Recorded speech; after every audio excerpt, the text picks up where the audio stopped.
Ah, on dirait qu'il n'y a pas de l'entente. Et puis ils parlent de gros français, que coup de marteau. Ils ne savent pas comment ça veut, la signification même ça veut dire. C'est coup de marteau. En tout cas, nous on va danser le warba.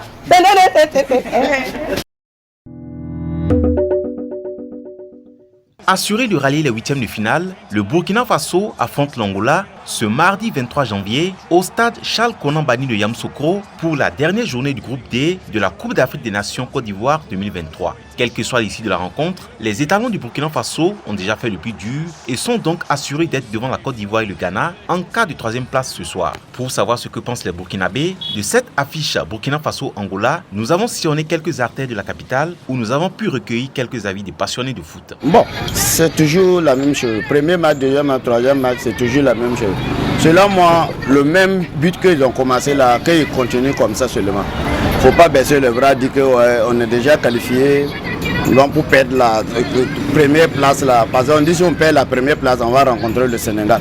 Donc pour être premier dans le groupe, qu'est-ce qu'il faut faire? Il faut jouer. Les deuxième match là, c'est là ils jouent des... Moi, mon pronostic c'est pour avoir les 3 points. C'est 1-0, c'est 2-0. L'essentiel que ce soit les 3 points. Né Marsa, étalon Angola, amené balle 2-1. Étalon on a moins 2-1. Il y a qu'à sigle Samaré. Il y a bien un full ligue de voilà. Donc Burkina Faso m'a préparé à faire de voilà. Rabem Kabé. Ouais. Et t'as le but? Il n'y a pas de pronostic. On gagne. En tout cas, il joue bien. Hervé Kofi aussi, c'est un bon gardien là. Le chat, voilà. Il n'a qu'à être formidable comme du premier jusqu'au... Ouais. Oh là là. Ah là là là. 1-0, c'est bon. Soit Bertrand ou bien Hermont Tapsoa. Côté pronostic, je ne peux pas trop me prononcer comme ça. Parce que l'Angola aussi, c'est une équipe qui joue. C'est une équipe aussi qui est en place. Voilà. Mais si je vais aller côté supporter, voilà, je peux dire que les étalons vont gagner. Mais comme c'est un match, il n'y a pas trop d'enjeux maintenant, il n'y a plus trop de pression, puisqu'on sait qu'on est déjà qualifié. Mais bon, c'est le mieux, c'est d'être premier pour éviter un gros calibre. Il ne doit pas avoir trop de pression, on doit jouer relax. C'est notre étalon. Vraiment, quand on voit leurs choses, l'engagement sur le terrain vraiment ils sont bien.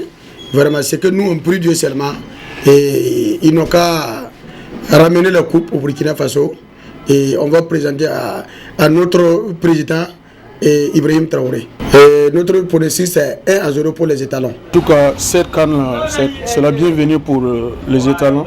Depuis au début en tout cas on ne croyait pas, mais le rêve a été réalisé parce que tous les deux matchs, l'étalon a fait, il a prouvé le peuple burkinabé en tout cas qu'il est capable de remporter même la coupe.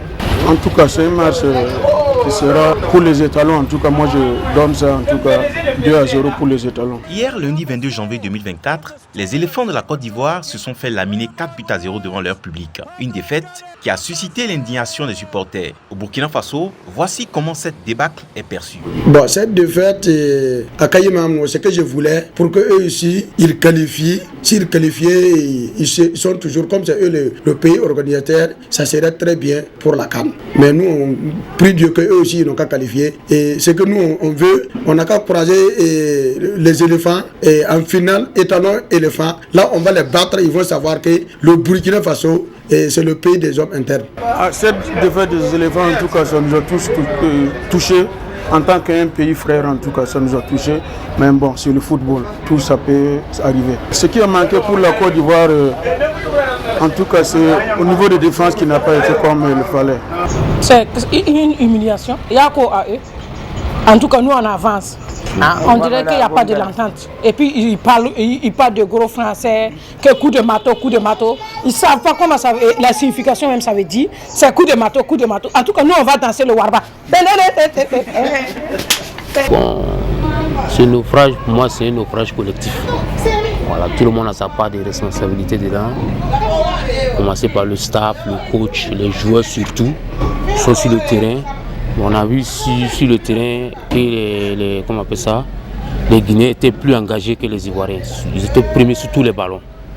Voilà, donc pour moi c'est un problème d'engagement. Et puis il y a eu un problème de mental après. Après les buts, ils ont baissé les bras. Voilà, on sentait toujours que les Guinéens étaient encore plus motivés. Côte d'Ivoire bala bon on voit un kayimam no bala tam sunra same ya hankata 5 bio sinon on da ndam de ta 5 bi bi on da pronostic am do na Côte d'Ivoire 5 bi donc hankata 5 bio nam havam sinon de fait bon auto amenga ya wa mam échoué là mais dans do anta 5 bi la yel kabe ta kata me ko lo wo ma me na bar hayo amba voilà. C'est comme ça, c'est les bouches là qui les a arrivés. Puisque souvent, il ne faut pas mettre la bouche devant. Il faut mettre travail là avant de compléter avec la bouche. Et ils ont mis la bouche là devant et puis il n'y a pas de travail. Donc, quand c'est comme ça t'arrive comme ça quoi. Voilà. Même demain, s'ils vont faire quelque chose, qu'ils mettent travail là devant avant de mettre bouche là derrière. Rappelons que les étalons du Burkina Faso ont dominé la Mauritanie 1-0 lors de leur premier match avant de concéder le match nul face à l'Algérie 2 buts partout au temps du temps additionnel alors que la victoire leur tendait les bras. Bonne chance alors à nos braves étalons pour leur confrontation face à l'Angola. Boama TV, l'autre télé by Pro Org.